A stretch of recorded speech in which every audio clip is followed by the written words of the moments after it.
Hello, I'm Justin Bell. Didn't have time to get into makeup today, so I might look a bit older. But you're watching the world's fastest car show.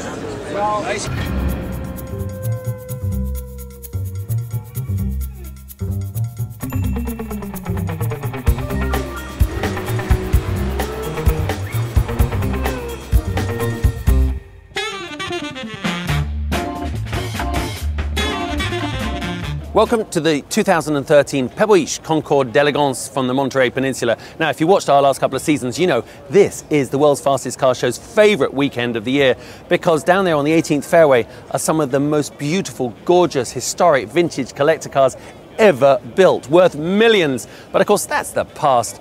We're kind of all about the future, and here on the famous concept lawn is a great chance to get a sneak peek at what we'll be driving in the not too distant future. And what we like to do is pick our top 5. It's very hard to choose your favorite, a bit like what's your favorite kid, but we do our best. So, in no particular order, check these out. This is a very cool one. It's Jaguars Project 7. And as you can see, it's an absolutely gorgeous car, and there's many reasons it's special. Now, it's an F-Type, but with that next stage of bespoke sort of evolution that you'd expect. Now, what makes it cool is Project 7 stands for the 7 Le Mans victories that Jag had between 1951 and 1990, and the colour is reminiscent of the famous racing Le Mans colours of the D-Type. And that's not where it ends, because if you look at it over there, it's also got a D-Type inspired fairing just behind the driver's seat. Carbon fibre all over it, they've lowered it, they've increased the horsepower, they've made it noisier, and you know what? This is the only car on the lawn that anyone would let me drive. Check it out.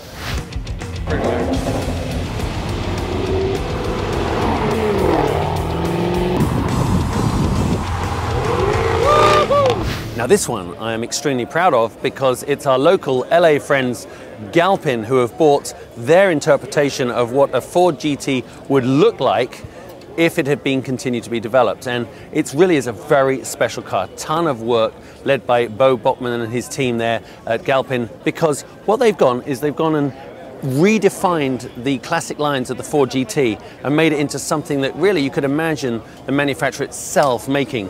It's got 1,024 horsepower, almost 800 foot-pounds of torque, twin-turbo V8, and you know what? From the minute it's been shown this week, it has proven to be a crowd favourite, because everyone loves the Ford GT and everyone had their own interpretation of what it might have looked like. And I think one day they'll let me drive this. Now, this is a car that truly deserves its place on the concept lawn. It's the Aston Martin CC100 project. Dr. Betts, a really amazingly forward-thinking man, commissioned this with his design team, and he actually drove it at the famous Nürburgring not long ago, about 3 months ago. What it does do is show, in true concept car terms, all the design flair, all the imagination and the penmanship of those top designers, the best carbon fiber work you can imagine.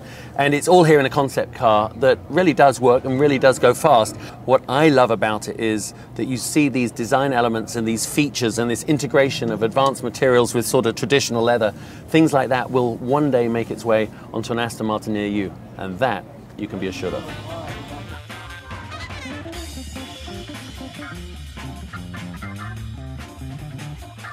One of the cars that people have been talking about all week is the Porsche 918 Spyder, for good reasons. And Dario Franchitti drove it. Patrick Dempsey got a chance behind the wheel. And Jay Leno. Justin Bell, not so much. But I will rectify that very soon, because I'm going to say lovely things about it, because I adore this car for a very good reason. It is perhaps the ultimate hybrid right now. It has a V8 gasoline engine, coupled with twin electric motors, bringing it up to almost 900 horsepower, which is extraordinary. It will do 0 to 60 when it's fully engaged in about 2.8 seconds. Now, obviously, Porsche know, like all the cars that they produce, that they can take concept to reality better than almost anyone else. And I know of at least 5 or 6 people this weekend that have already put their orders in. This is the supercar for the next generation that will be out there on the road near you soon. And did I mention we will be getting a drive in it? Now, this is a really special car. It's the Laraki, which perhaps more than any other on the concept law this year truly epitomizes what a concept car should really be. Yeah, it does actually work. How fast, I don't know. But in principle, this is going to be a rocket ship. Industrial designer went on to design boats and now designs this beautiful car behind me. It's going to be 1,400 kilos in weight with 1,100 horsepower delivered by a V8. So this thing is going to be an absolute missile. And what I like about it is that the design is so striking, and it's almost as though the designer became the artist that allowed him to create this. Just look at that rear quarter panels. And this is one I'm sure, you never know if it's going to go into full production, but they're hoping to make 10 cars in the next 18 months. The Laraki, pretty cool.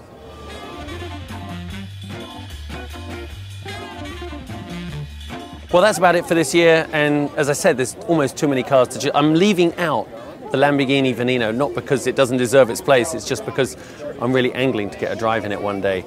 Truly a supercar, and of course, like everything else, it just makes the concept lawn here at Pebble Beach one of the places to be. And so I'm sure we'll be back next year, but is that guy with the white over there photobombing my picture again?